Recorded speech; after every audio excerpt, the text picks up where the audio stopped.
Well, Ellen Mariani has been through it all. But after a period of adjustment to such incredible loss of her husband, Neil, she resolved not to acquiesce into just letting it go. Instead, she spearheaded a campaign to see to it that the perpetrators of this crime are brought to justice, and the names include Bush and a assorted lot of his henchmen. Under the RICO Act and the assist of attorney Phil Berg, Ellen is pressing for prosecution of those named guilty parties for prior knowledge, failure to act and prevent or warn of the events of 9/11. Over this weekend, no name have I heard mentioned more often, cited for her courage, her stamina, and her conviction to see this through. Ladies and gentlemen, please welcome Ellen Mariani.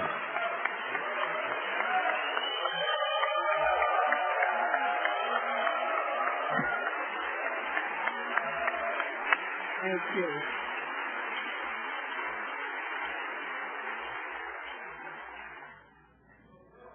Thank you. I wish he was here. I wish they all were here. That was my husband of 13 years.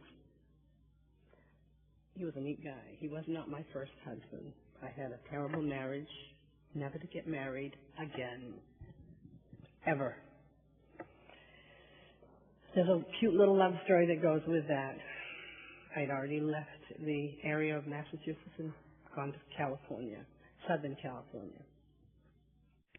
When I took the children back to see their dad, a friend said, I have a person I'd like you to meet. He's a neat guy. And I went, oh yeah, I've heard this before. So I hung up on him. I said, he's playing a trick. Anyway, I almost went back to California without meeting this person. The minute I saw him, I went, oh my God. What do I do now? I got up and used the phone a couple of times. On September 11th, we're going to my daughter's wedding. We left early in the morning. We saw the sun come up, not knowing it was going to be his last sunrise, or mine. Didn't know that I was going to be, within 2.5 to 3 hours, a widow. I have to read something to you. It's a poem that my new son-in-law had written just the other day for his school in college. And I saw it, and I said, can I read it today? And he said, okay. I took my glasses on. And it says, why a hero? Why would a man who died on a plane or behind a desk with nothing to gain? Why should she, a mom, a sister, a friend, be exalted among us for meeting her end?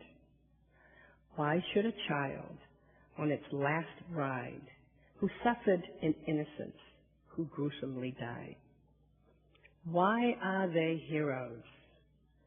What have they done? They died without fighting, yet our hearts they have won. They do give us hope for what they built, memories of love, completely without guilt. Our hearts go forward, driven by the past, just as they did, even until our last.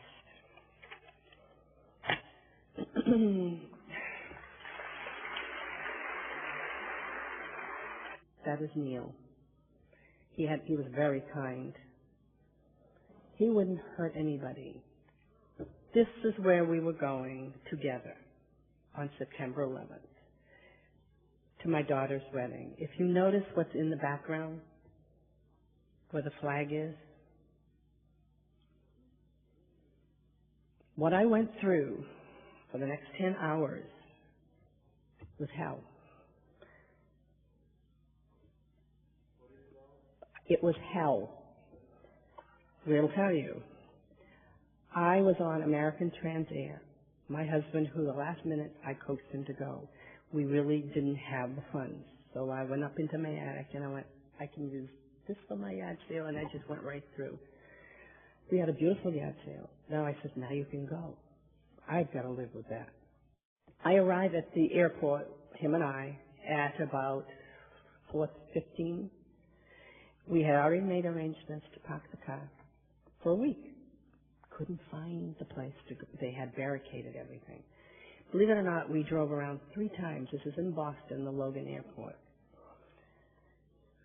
Not a soul at 4:15 in the morning. No one. If there were terrorists, they had a good chance, didn't they? I got out of the car. He had it still running. And yelled, is anybody around? Because I could not find the parking area for us or my airline terminal, American Transair. He was going on United. A man came out in a jumpsuit and said, it's down there. He pointed down further. And he disappeared. Who was he? I don't know. He came in to help me lug some boxes. So I wouldn't have to lug. Perfect gentleman, perfect man for any woman to take home to their mom. I didn't have a mom, of course. I'm much older, and my mom died when I was 2. So I really started my training early to be very strong, being brought up by grandparents. He came back, and he kissed me 2 or 3 times, and he said, I'll see you. My plane comes in 3 minutes after yours. And he was gone. Can we have the next one? My way of healing was putting a little altar of Neil in a spare bedroom in my home. So I would go out with somewhat of a smile in the public, because people want to forget this now. In the past, we don't want to think of this. If you're going to see the plaque, there's nothing of Neil. There's no place to put this plaque. So I kept it in a spare bedroom in my home in Derry, New Hampshire. Can't believe it that he's gone on flight 175. Next one. This one is the death certificate. There's something very interesting about this one. It says, he died, blunt trauma, body not found. Also, it says, passenger on airplane, United Airlines Flight 175 intentionally crashed into the World Trade Center. I don't see anything about terrorists on here. Next one. Here we are. Neil spent, my husband, 4 years in the Air Force. We had a memorial in front of my home. 3 of my daughters and 1 of my sons, my only son. You can see that flag will not be flown until justice for me and the rest of the 3,000 will be served in the courts in New York.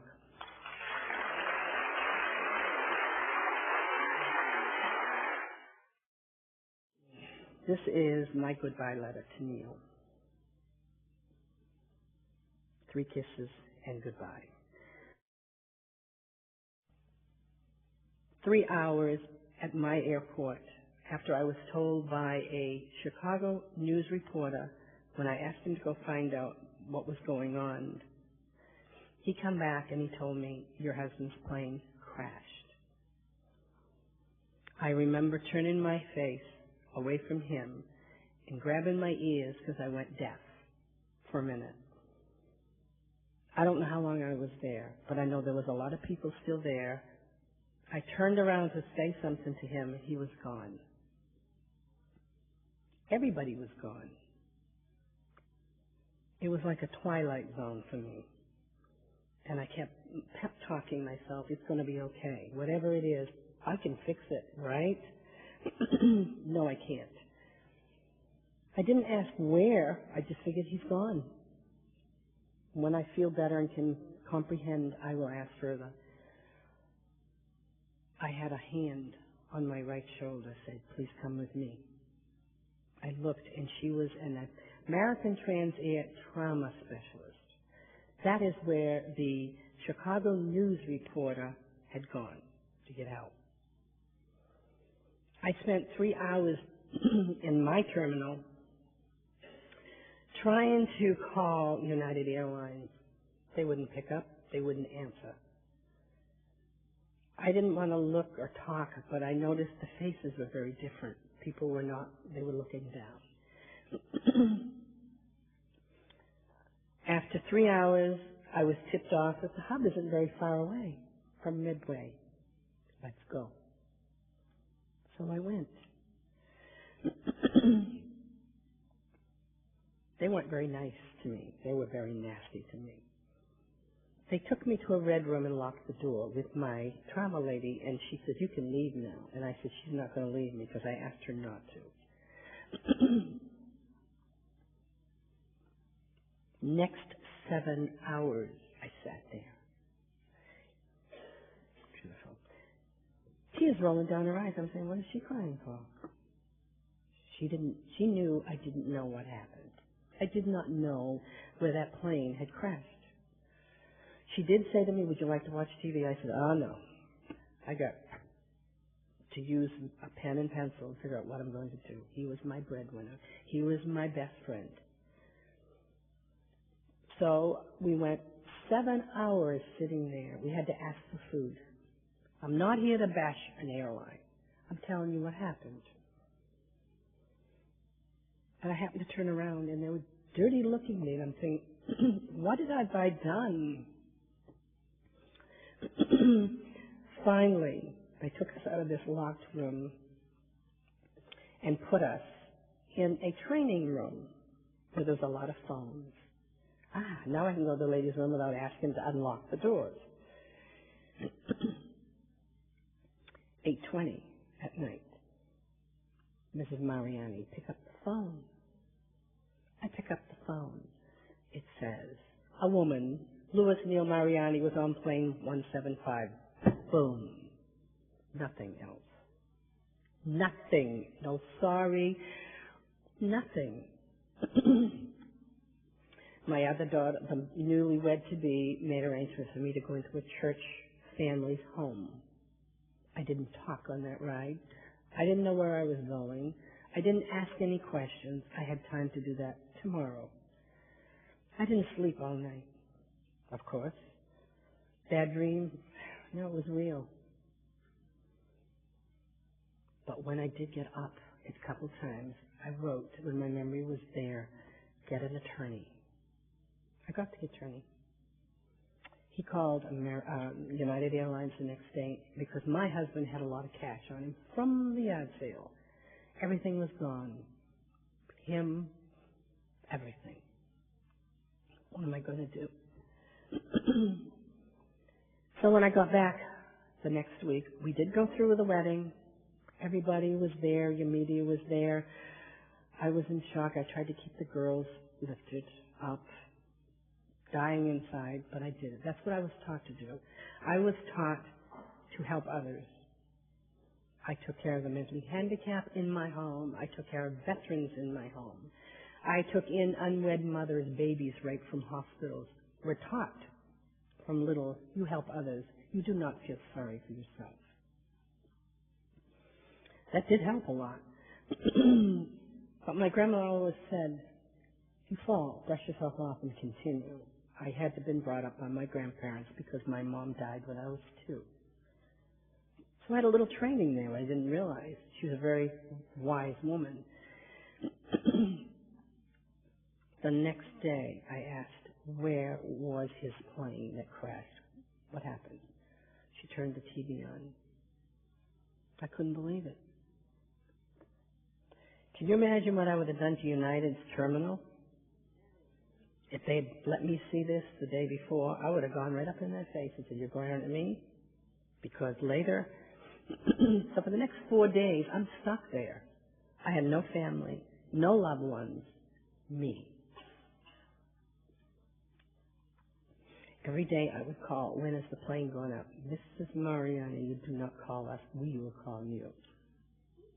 Yes. Fourth day, that's the day of the sit-down wedding dinner at night on a Friday. They're getting married on the 15th. I said, well, I guess I have to take this in my own hands. I got up at 4 o'clock and I said to the lady, would you like to accompany me to California? I'd love to. Get dressed, get packed, we're going. This is the same determination what I have done in this lawsuit. I have to take it in my own hands.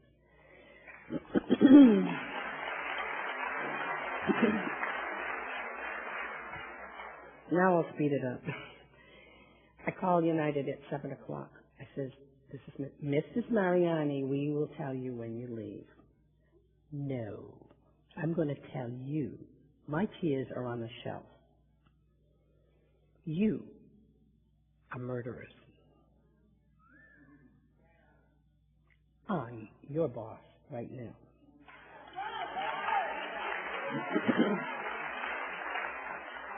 I said, I forgot to tell you, I already had the news media in the house. I forgot to tell you that. I said, I give you 10 minutes. I want 2 first-class tickets to LAX immediately. If you don't, I'm calling the media. They were already there. And I hung up. I said, good day. Hung right up. 10 minutes later, if you can get there, fine. We packed them into the back of the van and off we go. What they did to me, they radioed ahead to LAX. I get to LAX. The people, the employees, your flight attendants on United were wonderful. They were very, very, this is corporate doing this. When I get there with this lady that I had been staying with, she accompanied us to the left and down metal stairways. I go, you look to the left or the right, you're on your head because it's very steep. I'm thinking, what is she doing this for? And she goes, we're doing this so the media won't be in your face. I said, wrong to myself, just wait a few more minutes because I caught on to them. She plugs us. She takes us to the back and into a dirty old dish room hall. Smell the garbage, everything. Plunked us in a training room. I'm watching my husband's plane in both sections, both corners, crash. We get that turned off. All of a sudden she comes in to my womanizer that you stay here. You come with me. Your family's outside. I go outside. And I said, well, where are they? Thinking they're in the hall or something. They're outside. I look, and is it the Maud family that stands like this? Here was, which I knew about, 48 Hours, who was waiting to interview me. He had been stranded, and he lives in New Jersey. So he decided to follow my daughter for the wedding. I didn't know why they were so angry till I got out there. What she had said was, you, 48 Hours, take your cameras and get out of here. Well, they didn't. And you, children, that's what they had been treating me like, a child or an old woman. Come in here if you want your mother. And my son-in-law says, you bring her out here now. That is my introduction until I get back to Boston after the wedding. The cameras are there again. I didn't know this one. I wasn't prepared for this. All I knew was when I come out of the airplane, there were groups of people on each side. No one else in the whole terminal section when we come off the plane. And I'm thinking, these look weird. They look like posters or something. They didn't look real. And I caught them looking up at me, and they looked down, pretend they were talking. Then all of a sudden I heard footsteps behind me. What is this? I turn around. They had surrounded me. Protection? I don't know what they were doing. They didn't explain anything to me. I'm a leader. I'm not a follower. And I thought, oh, want to play with me? I'm going to play a game with you. So I get to the end. I see 200 people blocked. I see a piece of paper come up, and it said, Derry, New Hampshire.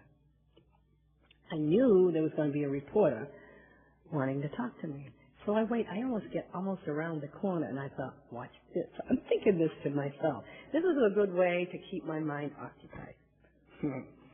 I did a quick left, and I said, that is my friend. And they're all standing there. I caught them all standing there like, what, stupid. And they pull him out of the group. They see he's got a camera. They take it away from him. Okay? And he almost lost his job because of that. So then we now proceed by van to the Marriott because you could not stay in at that time in the airport. Get over there, and I see faces again like they've been fighting. The Marriott was full of United Airlines employees, top officials from Chicago. They've been fighting with a woman, camera woman from Channel, I believe it was Channel 7. I'm thinking, what are they, nuts? I had this humongous man come over to me like he was going to, comfort me. And he took his fingers, dug right into my bone, and he said, get the meteor out of here now. Have I been through anything? That's a challenge to me. This is why I'm here today.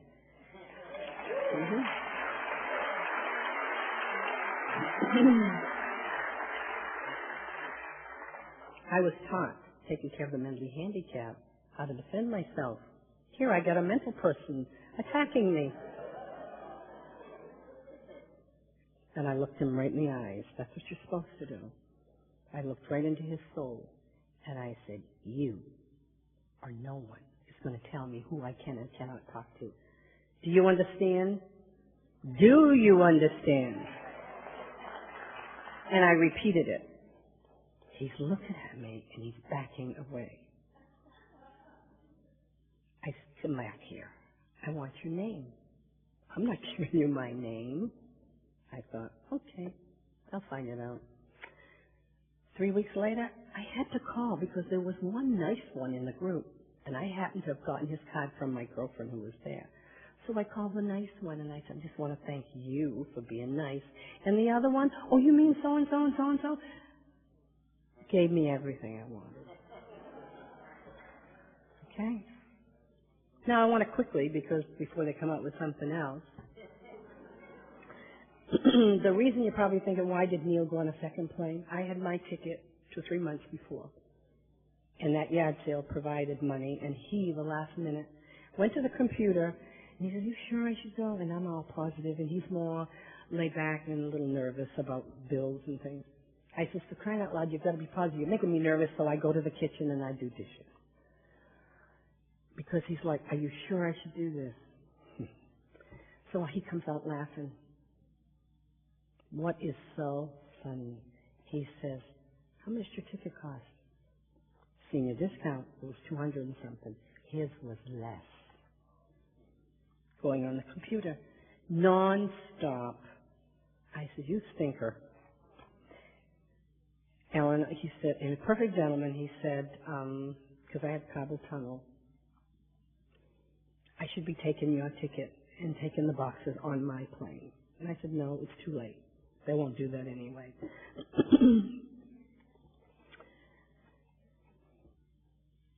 And you know what happened? We were going, after my daughter's wedding, to a second honeymoon, up the coast to here. All his good clothes, brand new camcorder, all the money, and of course my husband is gone. That little note where I said visit, get an attorney, I visited him 17 days later in Boston. He is a member, which I didn't know anything about, of the trial lawyers care. Didn't know it. And my girlfriend and her husband had recommended him. Mrs. Mariani, hot off the press, I've got everything about the victim's son. How can you get that in 17 days? Didn't it take Kenneth Feinberg to December 21st? How did this all be in order? I don't know. Was it planned? So he's telling me, you know, we don't want to sue, that we have government money, da-da-da-da-da-da. And he says, do you understand? He's talking down to me, and I'm thinking, you people are going to get it before you're through. I'm grieving. So, yeah, I do understand. And he said, what do you understand? I said, what happens if I want to sue? You don't want to do that. You're going to be in New York. The jury could, you know, you never know what a jury's going to do. And no one's there, you know. And you just don't want to do it. I said, okay, thank you very much. And I got outside and I said, where'd you get that shirt? Now I find out Kenneth Feinberg is going to come out with this complicated, special master he is, plan. Well, how could he be coming up with it when 17 days after it happened, they already knew the plan? Okay? But I did a little background, and if anybody has a good computer, do a background on Kenneth Feinberg, the special master. First of all, he is not my special master. God is. 5 minutes. Thank you. I put a lawsuit in purposely December 20th. He comes out the next day. How dare that woman do this? Kenneth Feinberg has had it in for me ever since because people followed me. Never mind if they lost somebody and wants to find out the truth. He got in with my attorney, number one, Don Nolan. And through a little here and there, I'm finding out because Don Nolan, when I hired him, grieving very badly, we had heard anybody that takes advantage of a victim's fund, has anybody heard that? You will be prosecuted. So I relaxed. I signed a contract with Don Nolan out of Chicago. I don't want to sound like a bitch, but I said, you cross me, and you will see one. Okay? He did. He got in with Kenneth Feinberg and conspired with Kenneth Feinberg, special master. Flag goes up because he wants to meet with me, and that's when Don said, Ellen, I got this letter from special master. I meet him in person for the first time. He acts like Donald Trump. He stayed away, and then you go into this big office, and we're having lunch. And I said, I want to see this letter. No, you can't see the letter. And he pretended he couldn't find it. I said, I have to clean it up. I said, when you do find it, tell him to wipe his fanny with it. He didn't like that, but he got nervous and he got scared. Now the flags are really up. I sat looking at my paperwork because he had said to me, Ellen, I want you to do me a favor. Don Nolan said, what is that, Ellen? Don. And he says, I want you to go to a doctor. I took care of the mentally handicapped. I went, oh, this is going to be fun. What kind of a doctor? He said, I want you to go to, why do you want me to go to a doctor? And he says, what's going to help your case? Really? What kind? I knew what was coming. A psychiatrist. And I said, a psychiatrist. You want me to go to a doctor, help my case, and it's a psychiatrist. I said, guess what, Don? You go to the doctor.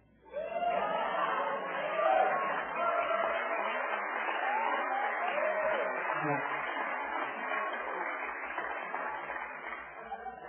And then you go to hell. I did. Now I really had red flags up, and I started looking at my paperwork. Guess what number one attorney had done? Made himself power of attorney over me. I have 4 grown children. That's okay, because I wanted that letter, so I wasn't going any further. I wanted Kenneth Feinberg's letter, so I had to be very sweet and wait patiently. That letter is all over the world today because I got it. That's one of the exhibits. And I did an interview in New York, and I guess one of the reporters called and said, I called Kenneth Feinberg, and he said, do you know you're on a lawsuit? In a lawsuit, Ellen Mariani. What lawsuit?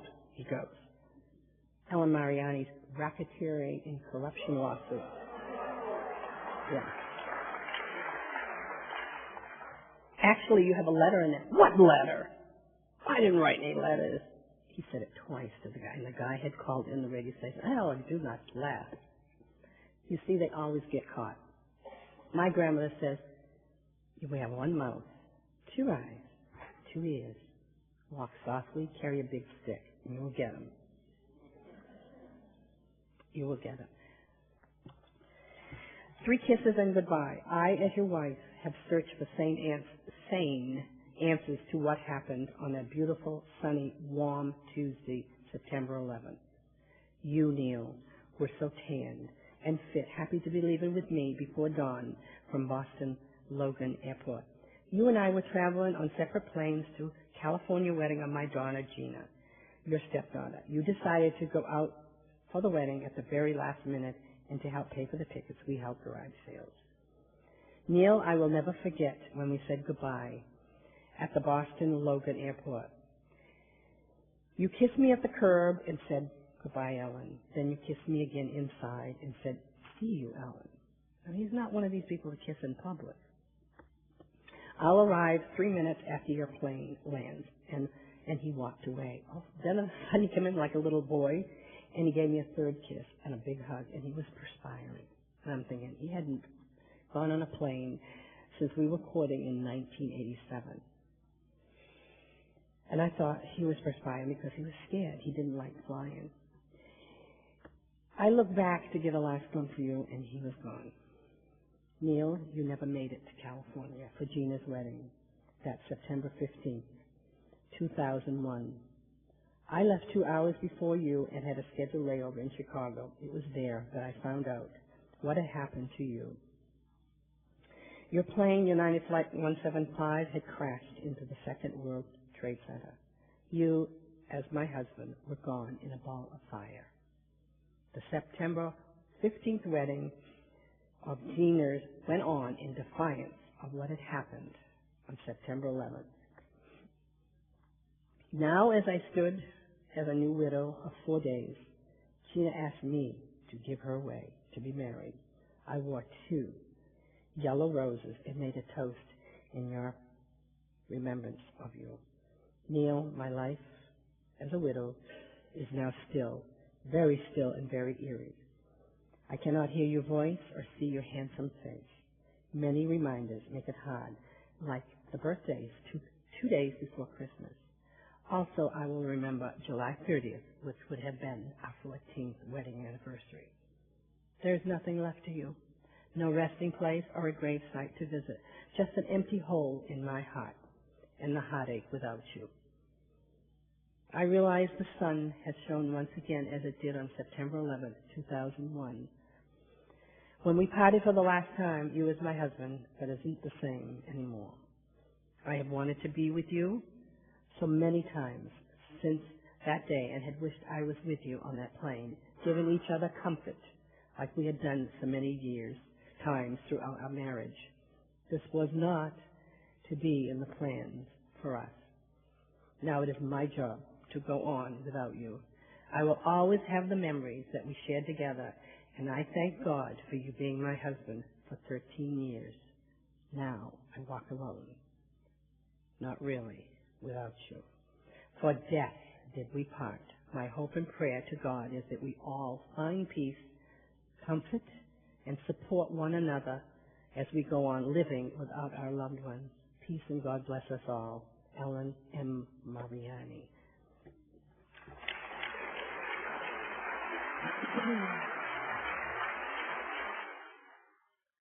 Here are some questions. We'll give you a second to read it. These are the questions that I want to ask Mr. Bush. Okay. It is still my personal belief that you intentionally allowed September 11, 2001 to happen. You gathered public support for a war on terrorism.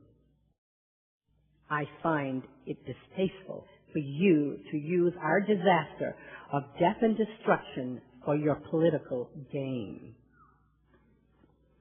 These troops have suffered and died and will continue to die for your lies of these so-called weapons of mass destruction that have never been found. Our American dreams of freedom have been shattered for the future generations to come. Thank you.